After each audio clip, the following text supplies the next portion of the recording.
Bem-vindo ao estudo oficial do MAPA, o Manual de Processos e Procedimentos Administrativos da Polícia Militar de Minas Gerais.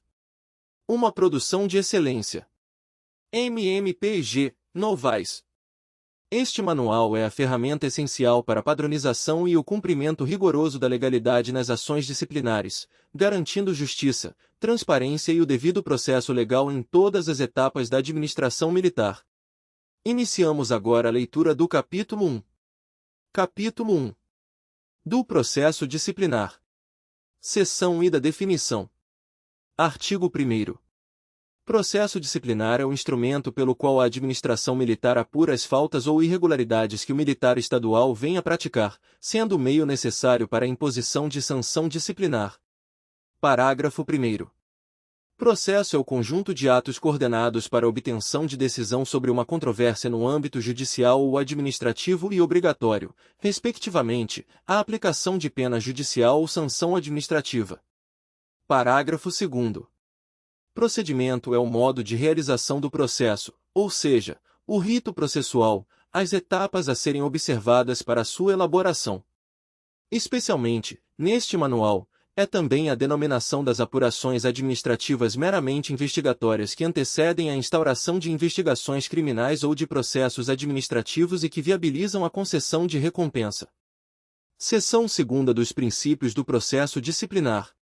Artigo 2º. O processo disciplinar apresenta os seguintes princípios norteadores. Inciso 1º. Legalidade objetiva. O processo disciplinar há que se embasar em uma norma legal, específica, sob pena de invalidade, conforme previsto no inciso 2º do artigo 5º da Constituição da República Federativa do Brasil, CRFB. Inciso 2º. Oficialidade. Ainda que provocado por particular, a movimentação do processo disciplinar cabe à administração. Inciso 3º. Verdade material. A administração pode valer-se de quaisquer provas, desde que obtidas licitamente, em busca da verdade dos fatos. Inciso 4º. Informalismo. Dispensa forma rígida para o processo disciplinar, salvo se expressamente prevista em norma específica. A forma é necessária, mas flexível. Inciso 5º. Garantia de defesa. Decorre dos princípios constitucionais esculpidos na Constituição da República Federativa do Brasil, CRFB, notadamente nos incisos LIV e LV do seu artigo 5º, que tratam da ampla defesa, do contraditório e do devido processo legal. Inciso 6º. Razoável duração do processo. Assegura a todos, nos âmbitos judicial e administrativo, a razoável duração do processo e os meios que garantem a celeridade de sua tramitação, conforme inciso 78 do artigo 5º da CRFB. Inciso 7º. Impessoalidade. Impõe ao administrador que só pratique o ato para o seu fim legal. E o fim legal é unicamente aquele que a norma de direito indica expressa ou virtualmente como objetivo do ato, de forma impessoal, conforme o caput do artigo 37 da CRFB. Inciso 8º. Moralidade. Determina que não bastará à autoridade o estrito cumprimento da legalidade, devendo ele respeitar os princípios éticos de razoabilidade e justiça, conforme disposto no caput do artigo 37 da CRFB. Inciso 9. Publicidade. Faz-se pela publicação do ato em boletim ou diário oficial, para conhecimento do público em geral. A regra, pois, é que a publicidade somente poderá ser excepcionada quando o interesse público ou a lei assim o determinar, conforme disposto no caput do artigo 37 da CRFB. Inciso 10. Eficiência. Impõe à administração militar e a seus agentes a persecução do bem comum, por meio do exercício de suas competências, de forma imparcial, neutra, transparente, participativa, eficaz, sem burocracia, e sempre em busca da qualidade, primando pela adoção dos critérios legais e morais necessários para a melhor utilização possível dos recursos públicos, de maneira a evitar desperdícios e garantir uma maior rentabilidade social, devendo considerar que, quando mera formalidade burocrática for um Empecilho à realização do interesse público. O formalismo deve ceder diante da eficiência, estando consagrado no artigo 37. Caput, CRFB. Inciso 11. Motivação.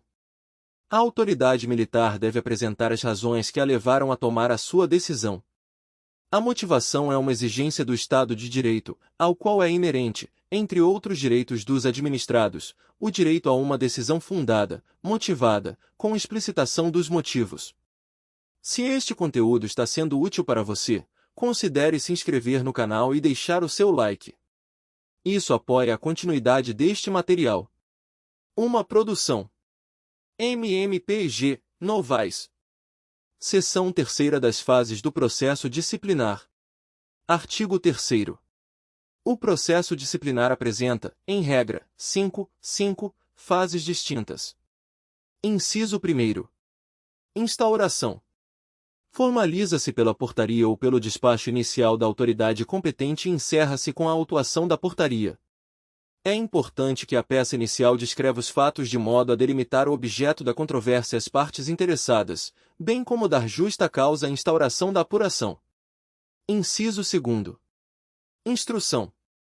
É a fase de elucidação dos fatos, com a efetiva produção de provas que possibilitem uma correta decisão da autoridade competente.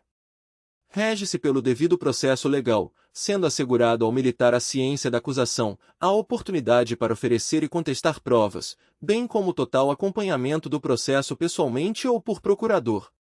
Inciso 3º. Defesa. Complementa aquela realizada no curso da instrução do processo e formaliza, se, quando existente, na elaboração das razões escritas de defesa. Inciso 4º. Relatório.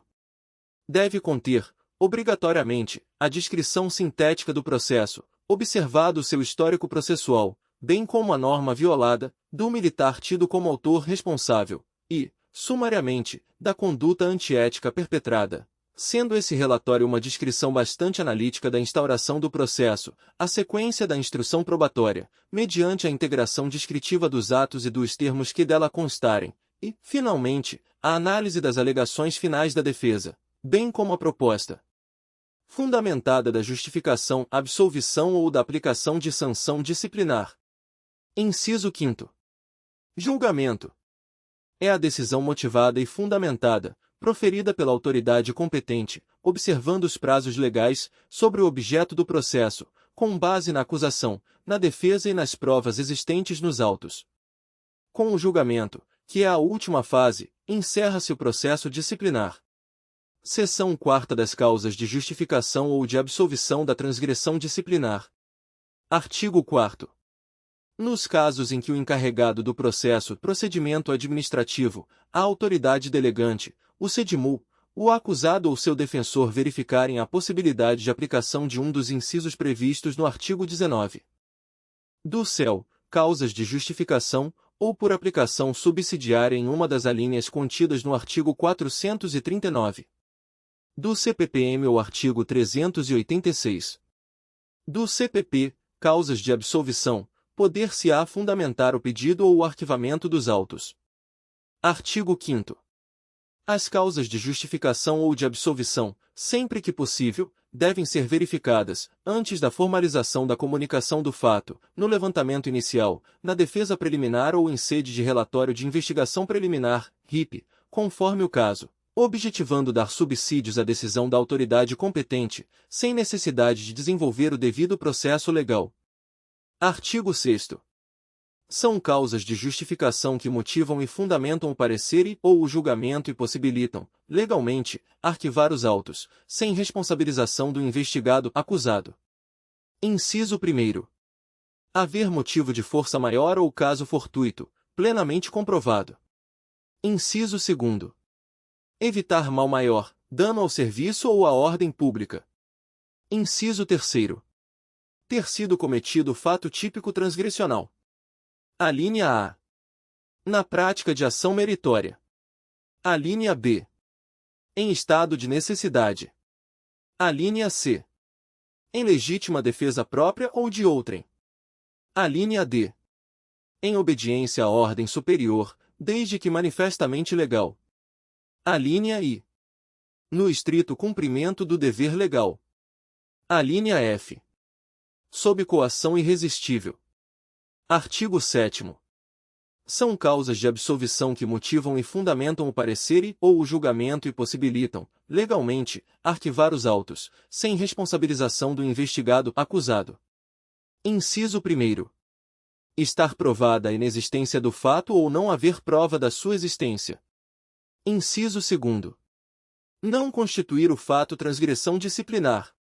Inciso 3º. Não existir prova de ter o acusado concorrido para a transgressão disciplinar. Inciso 4º. Estar provado que o acusado não concorreu para a transgressão disciplinar.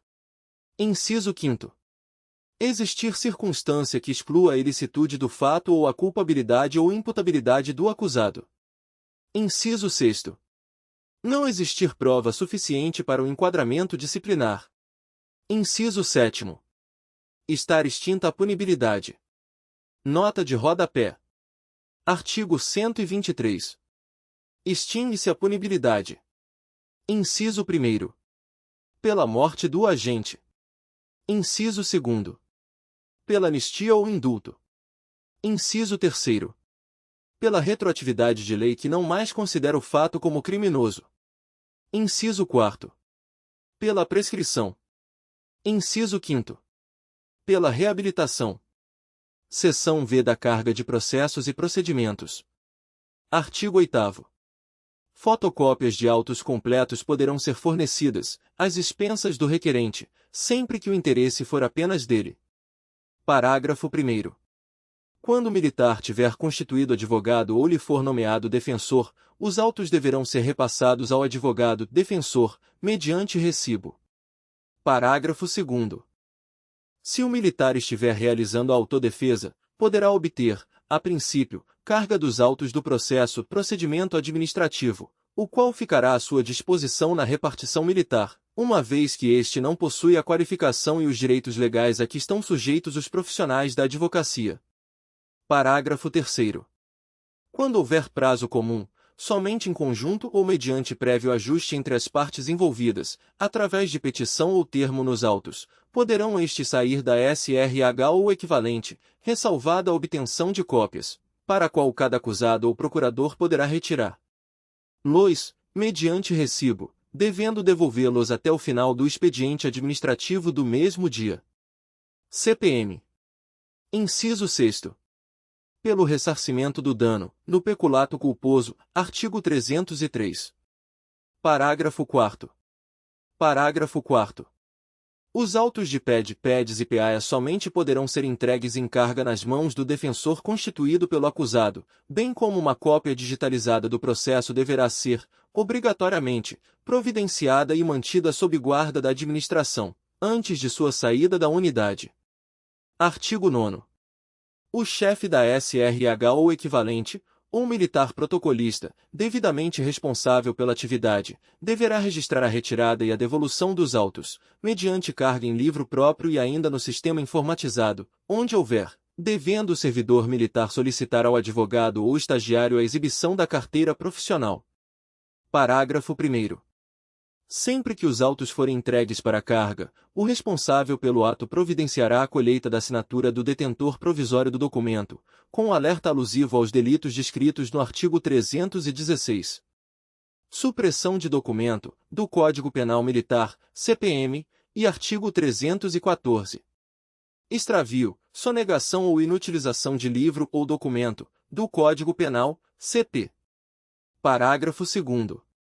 Serão sempre anotados o nome, endereço, telefone e o número de inscrição na OAB do advogado ou estagiário ou o nome e número de polícia do militar que retirou o processo.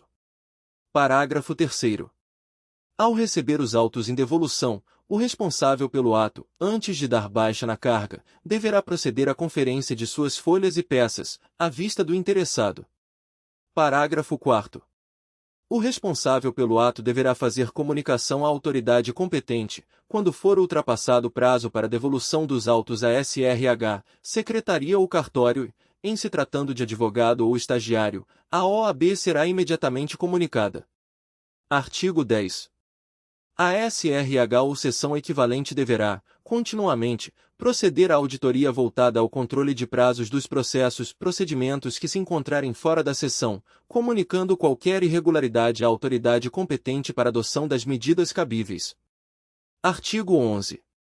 Quando existirem no processo documentos originais de difícil restauração ou ocorrerem circunstâncias relevantes que justifiquem a permanência dos autos na SRH, secretaria ou cartório, a autoridade competente providenciará a sua entrega por meio de fotocópia, devendo ser observado as recomendações contidas no artigo 8º desta resolução. Artigo 12. É proibida a retenção de documentos de identidade ou da carteira de identidade profissional do advogado, estagiário, de militar ou civil, pela administração. Seção 6ª da extração de cópias parciais ou integrais de processos e procedimentos. Artigo 13. Se o militar necessitar de qualquer informação ou certidão, esta lhe será fornecida gratuitamente, obedecendo ao previsto nas alíneas A e B do inciso 34 do artigo 5º da Constituição Federal. Artigo 14. Em se tratando de transgressões residuais decorrentes de inquérito policial militar, IPM, inquérito policial, IP, auto de prisão em flagrante, APF, ou autos de processo judicial, a administração deverá providenciar fotocópia de inteiro teor ou de parte da documentação, conforme o fato a ser apurado, para subsidiar o processo disciplinar que dela será instaurado. Artigo 15. Fotocópias de autos poderão ser fornecidas, às expensas do requerente, sempre que o interesse for apenas dele, inclusive para fins de recurso em qualquer instância e em qualquer esfera. Nas demais circunstâncias, o ônus será da administração. Artigo 16. É autorizada ao militar acusado, autodefesa, defensor militar, advogado ou estagiário regularmente habilitado, através de procedimento próprio, a retirada de autos da SRH, secretaria ou cartório da unidade, para a extração de cópias reprográficas de peças processuais, sendo que o interessado deverá devolvê-los até o final do expediente administrativo do mesmo dia. Parágrafo único. Deverão ser observadas as orientações previstas na seção anterior no que se refere ao registro, à retirada e devolução de autos na administração.